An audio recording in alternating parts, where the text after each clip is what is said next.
இது மகிமை நேரம். கர்த்தரும் இரட்சகருமாய் இருக்கிற இயேசு கிறிஸ்துவின் இனிய இன்ப நாமத்தினாலே மகிமை டிவி நேயர்களை அன்புடன் வாழ்த்துகிறேன். மகிமை நேர நிகழ்ச்சிக்கு உங்களை அன்புடன் வரவேற்கிறேன்.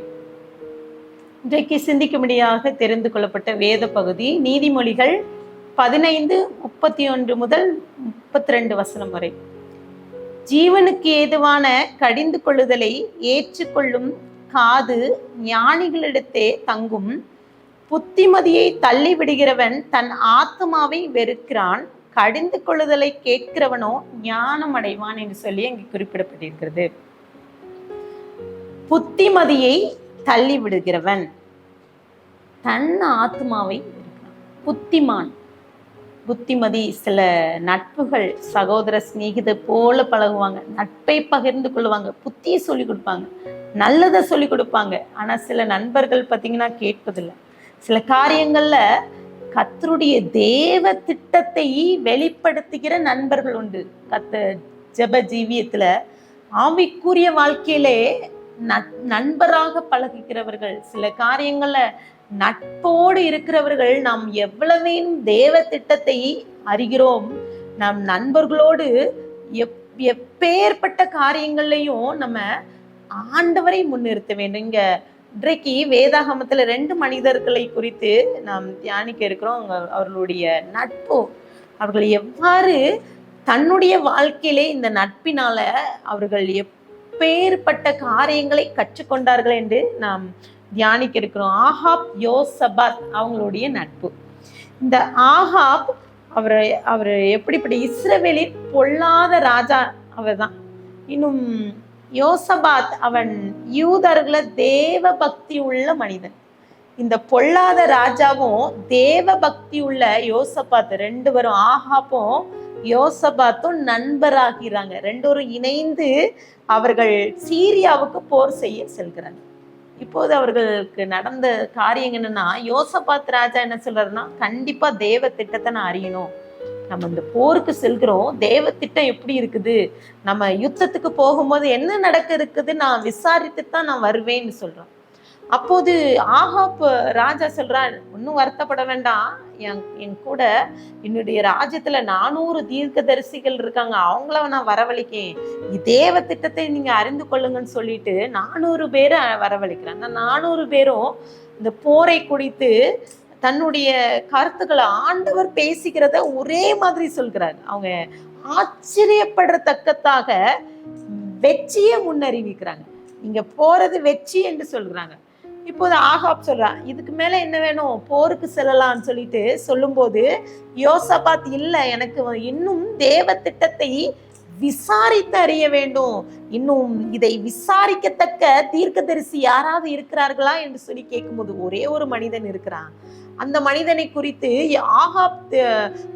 ஆகாப் ராஜா சொல்றாரு, இல்ல நீ அந்த மனிதனை நான் கூட நான் விரும்பல. ஏன்னா அந்த தீர்க்கதரிசி எப்பொழுதுமே பொல்லாத காரியத்தை தான் சொல்லுவாரு, தவறான தீர்க்க தரிசனம் தான், என்ன குறிச்சு தப்பாதான் பேசுவாரு, எனக்கு கூப்பிடுவதற்கு விருப்பம் இல்லைன்னு சொல்லுவான். ஆனா அந்த ஆகாப் ராஜாட்ட கேட்பான், அந்த யோசபாத் வருந்தி கேட்பான், இல்ல நம்ம தேவ திட்டத்தை அறிந்துதான் ஆகணும்னு சொல்லிட்டு கேட்கும்போது அந்த தீர்க்கதரிசி மிகாயா என்று தீர்க்கதரிசி வருகிறார்.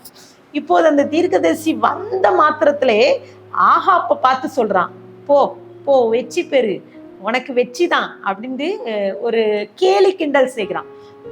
அப்போ யோசபாத்திட்ட சொல்ற, பாத்தீங்களா இந்த தீர்க்கதரிசியை நீ கூட்டு வர சொல்றிய, அவர் எவ்வளோ வார்த்தைகளை அள்ளி விடுகிறார் பாருங்க, நான் ஒரு ராஜா என்று பார்க்காம இப்படி ஒரு வார்த்தைகளை சொல்கிறார். ஆனால் அந்த தீர்க்கதரிசி யோசபாத்தை அறிந்து கொள்கிறான். யோசபாத் தேவ பக்தி உள்ள மனிதன் என்று அறிந்து கொண்டு அந்த மிகாயா தீர்க்கதரிசி போருக்கான கரெக்டான ஒரு செய்தியை கொடுறான். நீ அங்க நடக்கிற சம்பவம் என்னன்னா, இஸ்ரவேலிலே அங்கே நடக்கிற காரிய இராணுவம் மேய்ப்பனில்லாத ஆடுகளை போல சிதறடிக்க போகிறது என்று சொல்லி தேவ திட்டத்தை சொல்கிறான். இந்த இஸ்ரவேல் ராஜா மரித்து போவான் என்பதை முன்னறிவிக்கிறான். ஆனா யோசபாத் யூதர்களுடைய ராஜா. அப்போ அவர்கள் சொல்றாங்க போருக்கு செல்ல வேண்டாம். ஆனா அந்த ஆகாப்பு ராஜா இல்ல இல்ல இவன் பொய் தான் சொல்லுவான், எப்பவும் இதான் அவனுடைய வழக்கம்னு சொல்லிட்டு போருக்கு கிளம்புறாங்க. அப்போ அங்க நடக்கிற காரியம் என்னன்னா, மிகாயா தீர்க்கதரிசியை பார்த்து அங்க 400 தீர்க்கதரிசிகளை கன்னத்துல அறையிறாங்க. கர்த்தர் எங்கிட்ட பேசாத கர்த்தர் உன்னிடம் பேசுவாரா? எப்படி எந்த வழியாக கர்த்தர் பேசுவார்னு கன்னத்துல அறையிறா. ஆகாப் ராஜா மிகாயா தீர்க்கதரிசிய அவர் கூப்பிட்டு சிறையில் அடைக்கிறார். சிறையில் அடைத்து என்ன சொல்கிறாருன்னா, நான் வரும் போர்ல இருந்து போயிட்டு வர்ற அளவு வரைக்கும் இந்த தீர்க்கதரிசிக்கு அப்பம் இடுக்கணின் அப்பத்தையும் இடுக்கணின் தண்ணீரையும் கொடுத்து அவரை சிறைச்சாலையில அடைக்கும்படி சொல்லிட்டு போறாங்க. அப்போ 2 பேரும் போருக்கு செல்றாங்க.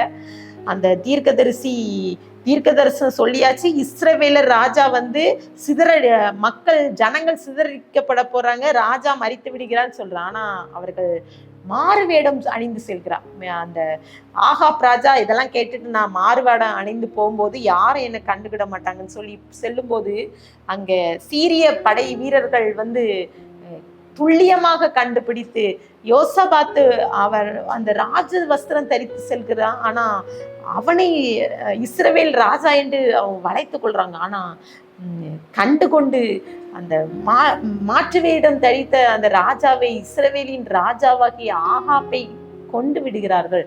அந்த மிகாயா தீர்க்கதரிசி சொன்னது போல மரித்து விடுகிறான். அப்போது யோசபாத்துக்கு உணர்வு வருகிறது, ஆமா ஆண்டவருடைய வார்த்தை உண்மைதான், ஆனால் நான் நம்மளுடைய நண்பரை நான் இழந்து விட்டேனே என்று சொல்லி அங்க ஒரு வசனம் குறிப்பிடப்படுகிற 2 நாளாகமும் 19:23 அப்பொழுது அனானியாயின் குமாரனாகிய யாகு என்னும் ஞான திருஷ்டிகாரன் புறப்பட்டு அவனை சந்தித்து ராஜாவாகிய யோசபாத்தை நோக்கி, துன்மார்க்கனுக்கு துணை நின்று கர்த்தரை பகைக்கிறவர்களை நீ சிநேகிக்கலாமா? இது நிமித்தம் கர்த்தருடைய கடுங்கோபம் உன்மேல் வர இருந்ததுன்னு சொன்னான். துன்மார்க்கனை நீ சிநேகிக்கலாமா என்று சொல்லி இந்த யோசபாத்தை குறித்து அங்கே தீர்க்கதரிசி பேசுகிறான். சில நேரங்கள்ல இந்த வார்த்தை கேட்டுக்கொண்டிருக்கிற நாமும் கூட துன்மார்க்கமாய் ஜீவிக்கிற நண்பர்களோடு நம் கைகோர்த்து செல்கிறோமா? பாருங்க, சிலரை பார்த்தீங்கன்னா நல்லா தான் இருப்பாங்க, அவங்களுடைய பிஹேவியர்லாம் நல்லா இருக்கும். ஆனா அவர்கள் கூட பழகி இருக்கிறவர்களை பார்த்தா தவறான வழி செல்கிறவங்க. பாருங்க, ஆண்டவர் இன்றைக்கு கேட்கிறார், துன்மார்க்கரோடு நீங்க பகைவர்களோடு சிநேகிக்கலாமான்னு சொல்லி அங்கே குறிப்பிட எங்க யாகு சொல்றான். யோசபாத்தை பார்த்து, நீ உண்மையா உத்தமையா இருந்து பயபக்தியாக விக்கிரக தோப்புகளை அழித்து தேசத்தை விட்டு இதெல்லாம் அழித்ததுனால கர்த்தர் இரக்கம் பாராட்டி இருக்கிறாரு, உன்னோட ஜீவனை தப்பு வச்சிருக்கிறாருன்னு சொல்றான். இந்த யோசபாத்தை மனம் மாறி அவன் இருதயத்துல கர்த்தர் சமூகத்துல ஒப்பு கொடுத்து அவளுடைய ராஜ்யத்துல நிறைய நியாயாதிபதிகளை நியமித்து ஒரு கட்டளை கொடுக்குறான். நீங்க உண்மையா இருக்கணும், கர்த்தருக்கு பயந்து நியாயம் தீர்க்கணும், லேவியர்களையும் ஆசாரியர்களையும் அழைத்து கொண்டு ஒரு வார்த்தை சொல்றான், உங்கள் தேவனாகிய கர்த்தரிடத்தில் அநியாயமும் முகத்தாட்சியும் இல்லை, பரிதானமும் அவரிடத்தில் செல்லாது என்று சொல்லி கற்றுக் கொடுக்கிறார். பிரியமானவர்கள், இன்றைக்கு எவ்வளவேன்னு நம் நண்பர்களை தெரிந்தெடுக்கிறோம். இந்த ஆகாப் ராஜா யோசபாத்தின் நட்பு ஒரு தவறான நட்பு. அப்படிப்பட்ட காரியங்கள் நம்ம இடம் கொடுக்காதபடி ஆண்டவர்கிட்ட ஒப்பு கொடுத்து ஜெபிக்கலாமா? கண்களை மூடி ஜெபிக்கலாம். அன்பின் பரலோக தகப்பனே, ஸ்தோத்திரிக்கிறோம், எங்களோடு பேசியிருக்கீங்க. இன்றைக்கு எவ்வளவேன்னு நாங்கள் தவறான காரியத்துக்கு ஈடுபடு, தவறான நண்பர்களோடு சேர்ந்து கொண்டு தவறான காரியத்துக்கு ஈடுபட்டு உமக்கு புறமான காரியங்கள்ல நாங்கள் ஈடுபட்டு இருக்கோப்பா. அப்பா, எங்களை முற்றிலுமாக அர்ப்பணிக்கிறோப்பா. இந்த வார்த்தை கேட்டுக்கொண்டு இருக்கிற ஒவ்வொருவரோடு பேசுங்கப்பா. நாங்க உமக்கு கீழ்ப்படிந்து அந்த யோசபாத் ராஜா உமக்கு நேராக அவர்கள் மனம் மாறி அவர்கள் தேசத்துல நியாயாதிபதிகளும் ஆசாரியர்களை நியமித்து அவர்களுக்கு நல்ல காரியத்தை கற்றுக் கொடுத்தது போல எங்களோடு பழகிக்கிற எல்லாருக்கும் நாங்க உம்முடைய அன்பை பகிர்ந்து கொள்ள, தேவ திட்டத்தை நாங்க கற்றுக் கொடுக்கிற ஒரு நல்ல நண்பர்களாக ஜீவிக்க கிருபை தாங்க. துதிகன மகிமை ஏறடிக்கிறோம் மீட்பர் மூலம் கேட்கிற பிதாவே, ஆமென்.